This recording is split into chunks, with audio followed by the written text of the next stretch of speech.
afternoon. Today we have with us the Venerable Master Hua and Dharma Master Heng Shi from the sagely city of 10,000 Buddhas in Talmadge, California. The Venerable Master Hua is going to talk with us briefly about the Chinese Chan meditation tradition and how to meditate.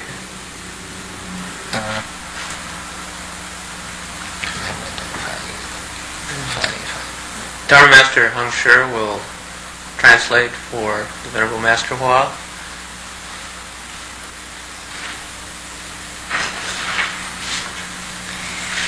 All of you good and wise advisors, all of my fellow classmates, Chan meditation is a part of Buddhism, and this part of Buddhism requires that you concentrate your mind. Concentrate to the point where you have no confusion left. Cultivate at that point. This is Chan meditation. Now the word Chan is half Sanskrit. It's a semi-Sanskritized word. The complete word is Channo in Chinese, which translates as cultivating one's thoughts, thought cultivation. Now thought or thinking, this requires that you do a little investigation. It works like a fire drill, the old technique of drilling wood to spin sparks and to start a fire. It's that kind of skill that we use, that kind of gong fu that we use when we investigate Chan. You could also compare it to a cat stalking a mouse outside the mouse hole. The cat, as it waits for the mouse to come out, is also very concentrated as it waits. Another analogy is like a mother hen sitting on her nest, waiting to hatch her eggs. She hopes to concentrate and bring the chicks out of the eggs.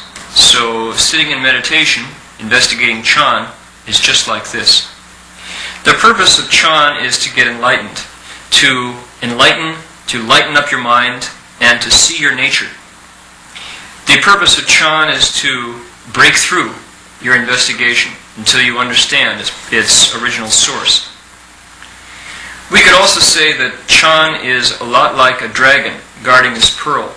It's said that dragons cherish their pearls more than anything else, and they guard that pearl with undivided thoughts. So there's a saying that goes, when you can concentrate, then it's magic. When you're confused, then there's nothing at all. When your thoughts scatter, then there's nothing. Chan meditation requires that you have no second thoughts in your mind. You just bring that crazy mind to a rest. You put a stop to its endless wanderings. You gather in your body and your mind. When somebody is skillful with this investigation of Chan, then when they are sitting in meditation, then there is Chan going on. When they're walking, they're also investigating Chan. When they're standing still, they're also investigating Chan. When they're lying down, that's also the process of Chan meditation going on. Traditionally, in China, the method used was to look into what's called a huatou, the word head, your meditation topic. The one most often used is to ask yourself, who is reciting the Buddha's name? Sometimes they change it a bit and say, who is reciting the Buddha? Who is reciting the Buddha's name? Who is in there reciting the Buddha's name? Another common topic that people look into and investigate is, what was my original face? What was my original appearance before my father and mother were born? They look into that. Now this is called a huatou, literally in Chinese a word head. That's to say, you apply your skill, you investigate right at the point before the words come out. This is not the word tail. You don't look into it after language has come forth. You want to investigate right at the place before the first thought emerges. That's the place where you investigate, when you look into a huatou, when you investigate your meditation topic. So, who is reciting the Buddha's name? Who is in there reciting? Now the purpose of investigating this huatou, this meditation topic, is to put an end to all discursive thinking, all polluted thinking. Now it's true that who is mindful of the Buddha, who is reciting the Buddha's name, is also a false thought. This is also a discursive thought. But we use this one polluted thought to put an end to all other polluted thoughts. If we can solve this first problem, then all other problems are solved. We use one falseness to end all falseness whatsoever. But understand that this requires deep concentration. We have to concentrate to the exclusion of all other thoughts, then it can work. Now, even though our false thoughts before we begin to investigate are very many indeed, if we can concentrate our minds, then suddenly we can get enlightened. We penetrate right through. Then, at that point, there's not a single thing among all the myriad facets of reality that we don't completely understand. At that time, we attain an omniscience, all wisdom. We understand absolutely everything there is to know between heaven and earth. There's a phrase that describes it. It says, "Suddenly, one day, we penetrate right through." Now that's because the time we finally understand, when our investigation of this topic comes mature, then it's a very sudden awakening. This is what's known as the sudden enlightenment. And at that point, we are enlightened. There's absolutely nothing that we don't understand at that point. We have the functioning of the entire substance of all of reality at that point. Now, at that point, our original wisdom flows forth very spontaneously. We have the working of great wisdom, so it's called the great functioning of the entire substance. The Buddha is simply a person who has the operation, who has control of his own great wisdom. That's what the Buddha is. So we want to attain the state of great wisdom, of omniscience. So what do? We investigate the Dharma door, the method of Chan meditation. Are the other methods good? Yes, they are. The Buddha taught 84,000 different kinds of meditation methods, different kinds of Dharma doors, they're called. And yet every single one of them is a road towards Buddhahood. Whichever method is appropriate to us, whichever one we like, that's the one that's right to use. You can't say that the others are all secondary. It depends on our own particular preference, which one we use. No matter which method we do adopt, however, we all require concentration. Every one of those methods means we need to concentrate our minds. Whether we investigate Chan, whether we follow the teaching school's principles, whether we recite the Buddha's name with the Pure Land Dharma door, whether we hold mantras and investigate the esoteric school, or whether we hold the moral rules and investigate the Vinaya, every one of these methods is just as good as the others. It depends on our preference. And each one of them requires concentrating to the ultimate point, to where there's not a single other discursive thought in our mind, other than the one meditation topic that we constantly focus on. We focus our concentration until the stove is white hot, until our fire is at a peak heat. Right at that point, it's said that when the mountains fall down and the waters dry up, and we fear that there's no further road ahead, just at that point, beyond the bright flowers, appear the lights of another village. That's the state that we want to reach and maintain. It's said that you climb to the top of the 100-foot pole and then take one more step. At that point, if you can do it, then everywhere within all the 10 directions of the compass, your Dharma body manifests. 坐禅这一法，你先要端然正坐，这个左腿压右腿，这样子结上双夹趺坐。这个双夹趺坐又叫金刚坐。趺成道就是坐着这个双夹趺坐而成道。所以我们想要学佛法，想要成圣人，也都先把这个夹趺坐练习会做了它。我们现在在万佛城有的人这么一坐就可以坐14-15个钟头，有的人呢能做12、13个钟头，有的人就能做8、9个钟头。当然有的人呢，最多做的半点钟，这触发心的人能这样做，那么就有你在这个心性上啊，自己就能有无量的功德。至于做的时候啊，随时随地在什么地方都可以做，也不一定啊专门要打坐时候要有垫子垫着后边垫高一点，前边低一点，这随时随地呀都可以打坐，随时随地都在修行。你只要你做的端然正坐，这个眼观鼻，鼻观口，口问心，那么能把心置之一处，能置之一处，无事不办。这个一字天得一清，地得一宁。人呢要得到一就是圣人。所以嘛，你要修行，要专一，要归一归什么一呢？就一念不生。你能一念不生，就全体现。6根互动，就被云遮。你眼耳鼻舌身意一照到外景上了，那就等于这个万里晴空生了乌云一样。你要是一念不生，你那个本有的大智慧就现出来了。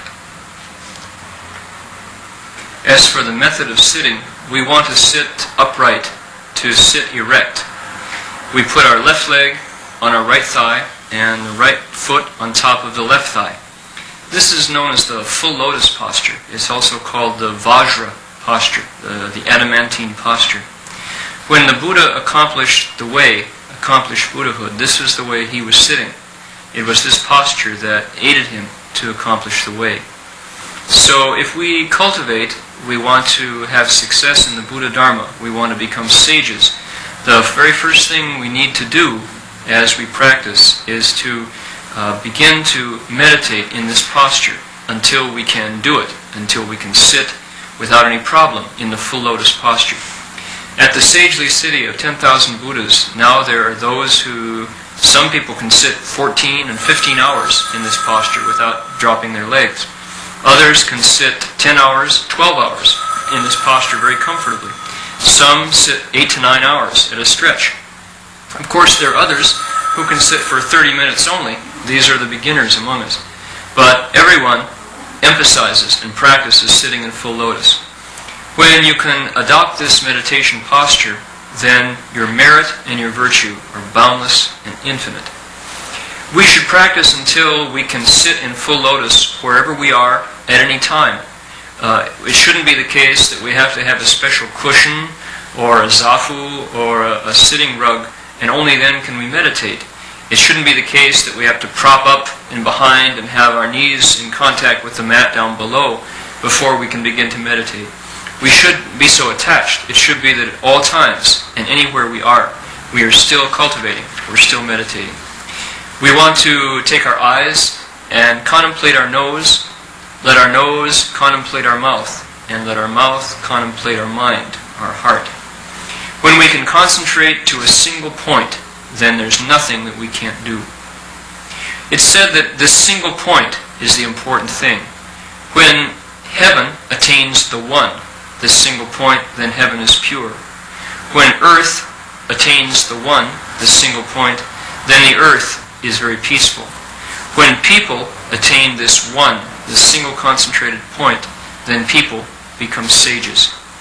We at all times return to this one place, return to this single point. Now, in our minds, we want to meditate until we can reach a stage called not even a single thought coming forth. It's said that when not even one thought appears, then the entire body comes alive. The entire body manifests before us. The entire substance appears. However, as soon as one of our 6 organs moves, then we're covered by clouds. What's it like?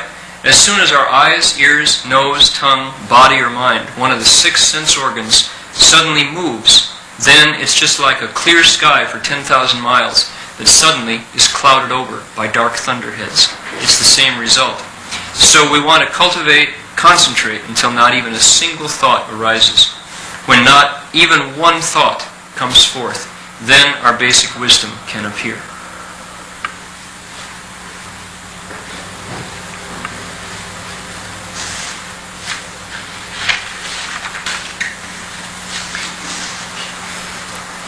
No matter what method we select as our primary focus of meditation, we let that method be our primary Dharma door. Let this be our basis of cultivation. All our other habits and practices are supporting. They are subsidiary to that primary focus of our spiritual work. This is our most important cultivation method. The others simply support it. We need to bring all 10,000 conditions, as it said, the 10,000 variables together to a single point. Then our work can have success. Now, as an example, we may not, on one hand, meditate and expect any kind of success or good news, and on the other hand, go ahead and drink as we please, smoke cigarettes, eat meat, indulge in promiscuous behavior. We can't do that. At the same time, expect to have any luck with our meditation. It's not the case that we can say, well, I think I'll wait a bit, I'll just have a couple more for the road and maybe smoke a few more cigarettes or have another hamburger or go indulge in more sexual behavior, and then when that's done, when I'm satisfied, then come meditate, and that I expect anything will happen. It won't. You won't have any success. All other activities have to fall in line behind our meditation if we want to have success. Everything we do must accord with the precepts. What we need to do is understand the principle of do no evil whatsoever and reverently offer up all good behavior, do all good deeds. Then we can expect to have some success with our meditation.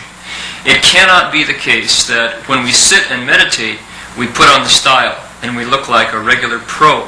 But then as soon as we stand up from our meditation, we let everything go slack and we fall back into our old habits. That won't work. We have to guard our mind all the time. We have to keep our mind from indulging in reckless thinking, in casual, random discursive thoughts. Just don't let them enter into our mind. Then we can get some good news. When we meditate, we have to support that time of meditation with our deportment at all other times.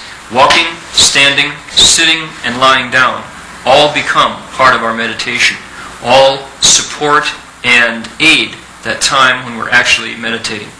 It can't be the case that on the pillow, on the meditation cushion, we look like a regular cultivator, but then as soon as the period is over, we stand up and then do as we please. We just drink and carry on and have a great time. We let our guard down and relax. That won't work. We simply won't. Our meditation will not come to success. We have to be serious about it. So Confucius, when he outlined the eightfold requirements, the eightfold formula for cultivation, he said, number 1 is to cut off material desire. We have to put an end to our greed for things. Number 1 is we have to stop all thoughts of greed for wealth. We have to put an end to all thoughts of greed for beautiful forms, of wanting to have a very pleasant love life. If we can put that down, we can expect our meditation life will open up. We have to put an end to all thoughts of becoming famous. We have to stop that kind of polluted thinking if we expect to get anywhere with our Chan meditation. We have to put down all desire for good food, for delicious flavor. Then we can have success. We have to put an end to all thoughts of luxurious sleeping habits, of having a good night's sleep, because this, if we don't do it, will obstruct our meditation. When these 5 desires, wealth, sex, fame, food, and sleep, come to an end, and we don't entertain those, what are called the 5 roots of the hells, in our mind, then our meditation will really take off. If instead, however, we're simply as greedy as before for money, for sex, for fame, for food, and for sleep, if we like really good food and we get turned by delicious flavors, then our meditation won't respond. We won't get a response with our meditation. If we sleep to an excess and we're always craving a few more hours, then no matter how hard we meditate, there won't be any success. To sum it all up, the main support for our meditation is in the phrase, do no evil, but offer up all your good conduct, do all good deeds. Now, everybody knows what that means intuitively. We don't even have to ask, but how many of us can do it? Do no evil and offer up all good deeds. To have thoughts in our minds of doing evil deeds, this already is to entertain the evil. For instance, if in my mind I'm considering the possibility of going and killing someone, we just say drop dead, and we have those thoughts in our mind, we can't expect our chan will work. Our meditation won't lead us where we want to go. If we have thoughts in our minds of cheating others, then likewise our meditation will come to nothing. If we have thoughts of making a lot of money, if we're preoccupied with getting wealthy, then our meditation won't work. So, meditation simply means cultivating our mind so that we don't have any more confused thinking and polluted thoughts in our minds. Then at that point, when our skill comes mature, we can get enlightened. We can break through this investigation. Again, to repeat, it cannot be the case that when we meditate, we sit just like a rock, but we look just like a real meditator. But then later, once we leave the meditation hall, our lifestyle is just like a hedonist. We live like playboys. It won't work. Our meditation won't succeed then. For instance, there's a Korean who calls himself the Mad Monk, and he lives a completely debauched lifestyle. He does absolutely everything he wants to, regardless of the rules, and yet he considers himself enlightened. This kind of behavior is something that we must absolutely avoid. This is not the behavior of an enlightened person. He only admits himself that he's enlightened. If we imitate models like that, then we can't expect our meditation will carry us where we want to go. Furthermore, when we sit in Chan meditation, we have to rid our mind of all thoughts of contention and fighting. We can't entertain any thoughts of greed in our minds. We have to resolutely get rid of all thoughts of seeking outside ourselves. We have to put an end to all selfishness, to all thoughts of taking advantage, and finally to all dishonest thoughts. All of these thoughts we have to resolutely purge from our minds, sweep them clean. Furthermore, we can't in our minds meditate with the hope of attaining psychic powers or some miraculous state. We can't hope to meditate to the point where we understand the workings of secret mantras and secret initiations and empowerments, ideas like this. If we meditate with the wish to open up these unique and miraculous powers in our minds, then we're sure to go down a wrong road. If we dwell upon secret transmissions and hope to use personal mantras to attain a kind of a psychic penetration or a psychic power, then it's a very dangerous practice. These are all doors of meditation that are practiced by heretical sects that do more harm than good. Now, if we truly use effort in the correct way, then very spontaneously we can have many marvelous states, but we don't want to seek them. We don't meditate with the purpose of accomplishing these things in front of us. Even if we do open up psychic powers or have their use, we shouldn't see them as a be-all and end-all. These are not the purpose of meditation. We don't need to seek for great wisdom. Great wisdom manifests spontaneously from our own enlightened nature, from our own self-nature. Not only psychic powers, but the wisdom that understands all things of creation, all the different myriad facets of reality, flow forth from our enlightened self-nature. Our own nature manifests these things without extra effort of thinking about it or seeking them. So, the Dharma door of Chan, if we wanted to talk about it in its entirety, we could talk till the end of future time and we'd never come to an end. So today I've had the opportunity to share these few brief words with you about the topic of Chan meditation. 希望各位好自为之，勇猛精进，发大菩提心，成长大。My wish is for you that each and every one of you do a very good job in your meditation, that you be courageous and vigorous and don't get lax. Please, all of you, bring forth the great Bodhi resolve and quickly accomplish the great way of Buddhahood.